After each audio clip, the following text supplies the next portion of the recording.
Last night I was attacked in my dreams from a lustful spirit, and I was able to resist with a fortifying will. And yet, throughout the entire day today, there's been temptations and temptations, but I've fortunately had the great fortitude of mind and body and spirit to flee from those temptations and the traps of sin that have been set for me. And it seems like a lot of people are going through this kind of thing right now in the group that we've got, the Regal Change Academy. And it seems like a lot of people in the collective consciousness are just realizing how detrimental it is to their ability to discern and their ability to fight for what's right. Because with so many naked women practically walking around, like, women are going to be walking in to, somebody said in the Regal Change Academy a few weeks ago, they said women are pretty soon going to be walking into gyms naked and nobody's going to bat an eye. And it's like, some of them, yeah, like some of them just might. And, fortunately, the gym that I go to is the most family oriented that I have in town. And even then, half of them are wearing very revealing clothes and all of that. And at the gym this morning, I was listening to a conversation next to me because it was just, I wasn't purposely listening, but it was just right there. And they were talking about the second coming of Jesus Christ. And I thought, wow, this is something you don't really hear at the gym very often. And in my peripheral vision, I can see that it's like 3 women and 2 dudes that are talking about this, and all the women are scantily, wearing these clothes that barely fit them, shorts that you couldn't even describe as shorts. They're more like underwear with a sports bra on, and it's like, how can you seriously be talking about the second coming of Christ wearing that in public? Like, if it was like at a swimming pool or something, maybe I'd understand, but really? Like, it was just so bizarre. And, it's like the guys that were talking about it, they're talking about reading the Book of Mormon, because most of the people where I'm at in Utah here are Mormon, and they're talking about Mormonism. I'm like, I thought Mormons were way more, I don't know, at least a little bit more, not ritualistic in regard to this, but a little bit more serious about the ramifications of modesty and what happens when they're not modest. And I don't know, it struck me a very strange way, because it seemed to me like the proclivity that people have toward being indiscreet is increasing greater and greater by the day. And it's left me wondering, what else is there to really fight for men? If there's naked women everywhere, there's no real promise for a family anymore. Like, that was the cornerstone of civilization, and that is the cornerstone of civilization, which is the ability to have a family. And if you don't have the ability to have a family, then what's there to fight for? And that's the thing here. Had to move this party inside because people were doing some landscaping and it was really loud. So what was I saying? I was talking about what there is to fight for. So you have to think about this, right? Family is the cornerstone of society.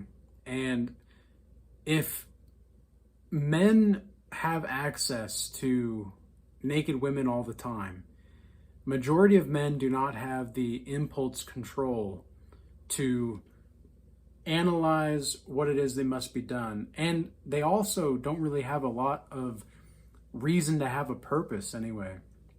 Because if there's no promise for family, then what else is there for purpose? Like, some of these women are so focused on just holding out their hand that they're not like giving women certain freedoms has has completely destroyed the fabric of society. And everybody knows this, okay? Everybody knows this. Everybody that's awake knows it. And I'm not saying that women shouldn't be free. I'm saying that freedom comes with responsibility and a price. And if you're not willing to pay that price, then what you really just have is hedonistic pleasure that goes nowhere and helps nobody and really just denigrates you and absolutely dissolves any kind of morality that could have possibly been implemented inside yourself for the sake of nothing. Like, you've betrayed yourself for nothing. That's Fyodor Dostoevsky's quote. He says, "The greatest sin you've ever committed is betraying yourself for nothing." And that's really a hell of a saying, you know, because this is why many men are lost. Many women are lost. And it's because they don't have purpose. And women know what their purpose is. Their purpose is to have a family and to have kids. Like, that's why they're there. But men have to discern, okay, how do I need to move through the world to be attractive enough to not only produce more offspring, but also leave behind something that is meaningful and substantial and has substance. Otherwise, people are just so focused on what they have. Like, I was having a call one-on-one with somebody yesterday, and he was saying that one of the members in his family is very focused on just keeping what they have. And that's okay. Like, that's an okay trait, right? But at what point does it become greed? At what point does it become something that is beyond that which God intended? And because there's nothing wrong with keeping what you have, and there's nothing wrong with striving to, really conquer as a man, because you got to be able to build an empire, and you've got to be able to have people that have your back. Otherwise, like, loyalty, like, us men, we've had to bury loyalty before. You know, we've had to bury romance before. Like, the real men out here know what I'm talking about. We've had to bury people that we love, even though, you know, they're not really buried, you know, but it's, you guys get what I'm saying here, is that we've had to leave behind a lot and let things die. And it's not a comfortable experience, and it's not really fun for us to see the kind of agony and pain that many people have to go through to get to this point. A lot of people really just don't know how to let things go. People don't know how to let things that are dead spiritually actually die. This is why Jesus says, let the dead bury their dead. It's because it's dead. It's not yours to really take care of anymore. But sometimes people can be loyal to a fault, people that are godly, whereas other people are just greedy to a fault. It's like they can't sacrifice for the sake of the children of society. Like, think about all the pharmaceutical companies, thinking about the government. All that we're asking for as the people is for them to be a little less stingy, and for them to have a little bit more of a cognitive understanding of what we're going to be going through as a people here in a few generations from now, if we don't get our act together immediately. Because it's going to take generations to fix this problem. The sexual perversion that has been ideologically subverged into our society, like, again, you go to the store, there's practically naked women there. You go to the gym, they're practically naked. It's like, and the men just cannot help themselves but to, you know, start to drool off their lips. I mean, it's bizarre, but at the same time, like, you can't really blame them. And it's because we always have constant access to this perverse state. I mean, there's a reason why modesty is so important, and I don't think that there's anything wrong with you as a man wanting to wear a tank top or a woman wanting to wear a tank top, for example, right? But when you start to be talking about Jesus Christ's second coming while you're practically nude in public, it's almost heresy to me. Like, if that's not heresy, then I don't know. It seems sacrilegious, I suppose. It just seems very unnecessary and very misplaced as far as their understanding of who Jesus Christ really is. And that's another weird thing is, a lot of people want to believe that people can have their best interests at heart, even if they're not of people of faith. And I'm starting to get to the point to where I genuinely don't think that it's possible for people to genuinely have good intentions for you if they're not people of faith to some degree. And I'm not saying they have to believe in something like God or someone like God. I'm just saying they have to believe in something. They have to have faith in something.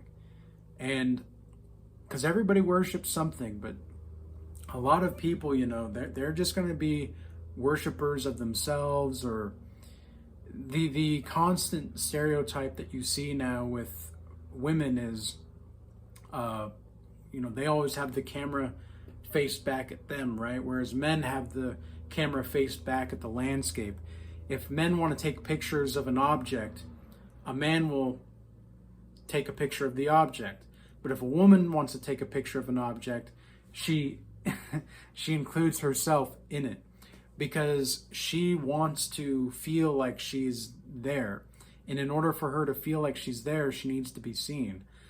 And women, don't underestimate this because this is actually a beautiful thing that God designed for women, but it's like women's greatest ally to their biological order is also their greatest bane of existence. And I think that's one of the reasons why Eve was punished the way that she was in the Garden of Eden, is because she had to now see how her curiosity can get the better of her. And with man, it was how his lack of leadership can get the better of him. Like, his leadership is his weakness, and him wanting to help his helper is his weakness. And that's on you as a man to lead the woman properly. And I think that if a lot of men were able to put down the corn, okay, number one, put down the corn and stop playing with themselves, because masturbation, somebody needs to hear this. Masturbation is not normal. Okay, it is not normal to do. And if you feel like you just can't control it, then by all means, go for it. Go to town.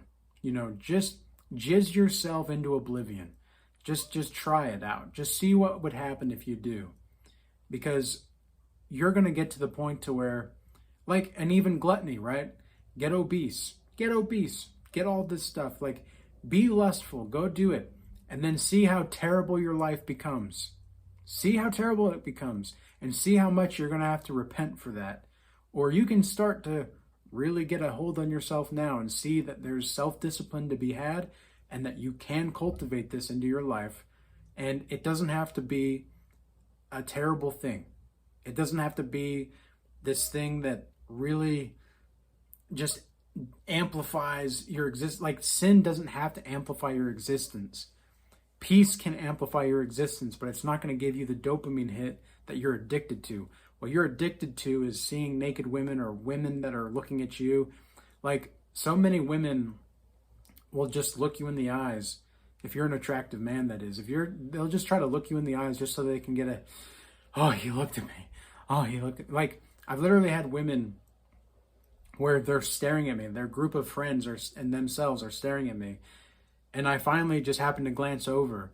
And they're like, he looked at us. Did you see that? He looked. Because I never look at them. I don't give women that kind of attention unless it's professional or unless I'm actually romantically interested.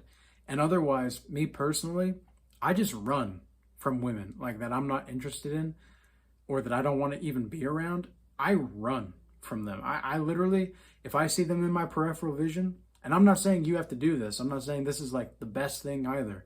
I'm just saying this is what I do, is because I know that even if I'm just around them, it's like I can feel them trying to draw my energy, and it's just really uncomfortable. So like I have to be I have to be like 6 feet plus apart from them at all times. Otherwise, I can feel them trying to pull on my energy, and it's just so uncomfortable. And so I just stay away from those kinds of women, or I just act like they don't exist. And the women will get pretty upset and mad, but the thing is I'm not here to be their entertainment, and I'm not here to be anybody's entertainment, really. I'm just here to live my life. And I'm talking about personal experience here. I'm not just trying to talk about the data that I've seen online or on YouTube or X or whatever. Like, a lot of people will just spout platitudes of whatever they hear in what they see, and they don't really actually think about it. It's almost like if they hear something that resonates, they take it to be truth, and then they harness that as like a thought algorithm or a software program, and then they live out the software program, and then they wonder why their life goes to shambles. It's like, well, it's because you're not really paying attention. It's because you're not really listening to yourself. And you know, literally making this video, I don't know if you guys can hear this. I hope you cannot. They are so freaking loud out there. It's insane. The devil does not want this video to be out. And I don't know what it would be like for this world if women can't put clothes on anymore. Like and a lot of that has to do with men stopping the reinforcement of this kind of behavior. Like, think about, what's that Christian woman that used to be an OF woman? She was she's been on like the whatever podcast or whatever, and then the Daily Wire with Michael Knowles. I can't remember. Is her name like Nina or something? Nina, whatever her name is. She used to have like the red hair, and now she's married to this guy, and she is obviously not out of that mode of behavior. She's obviously not out. She's making these weird hypersexual like cooking tutorials. Like, that's how she's being on social media now. It's like soft corn for people that think that they're safe. It's just the devil using these women. Like, trauma really absolutely does destroy women. Like, I've worked with nearly 275, 300 people in the last couple years of my business with Regal Change. And I can say with absolute certainty that about 30 to 40, there's been about, maybe 35 women or so that I've talked to in my one-on-one mentorships. And of those, I would say maybe pretty much all of them has had some kind of form of trauma, but only about a third of them have been able to really come out of it and to really heal from it. And you know how? Because they're no longer trying to use the language of the psychiatry or the psychology. They're not trying to use that like infantile victimhood perspective. And I don't even like calling it really like a victimhood mindset, I suppose, or mentality, but at the same time, it kind of is. It's just more of a lack of accountability. That's really all it comes down to.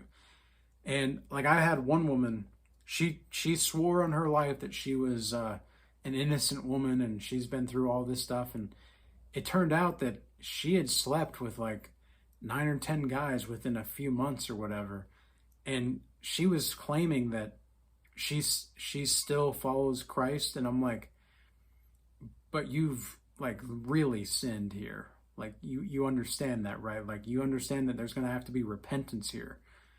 And she she thought, well, no, like I wasn't the one that was wrong. They manipulated me. And I said, 9 or 10 different guys within a few months manipulated you into sex? Really? Oh, I'm sorry, YouTube. I'm sorry, YouTube. S3X. S3X, because I can't say that word here. Stupid. But on X, people will understand. People don't need to, yeah, you guys will get it. But I said, you had 9 or 10 men that have manipulated you into S3X? Really? In a few months? And they're all manipulative, huh? Like, you can't lie to me, woman. There's no way that... all you need to do is take accountability and start to recourse. Like, I'm not here to judge you, but I'm not here to tell you sweet little lies either. And she couldn't handle it. Like, she really could not handle it. And you know, that is what it is. And it's like, well, this is another reason why we are where we are, is because women don't want to take accountability. So this is a pertinent topic, and I think that people are going to resonate with it a lot. Obviously, the devil did not want me to have this conversation because, man, it has been loud like the whole time and trying to get distractions the whole time. So I know that we're on the right track here and on the right topic. So with all that being said, I hope that this video was useful and insightful for you. And God bless you guys. Keep to your purpose, men. And if you don't have a purpose, start with putting the phone down and picking up the damn sword. Okay? And with all that being said, peace be with you. Until next time.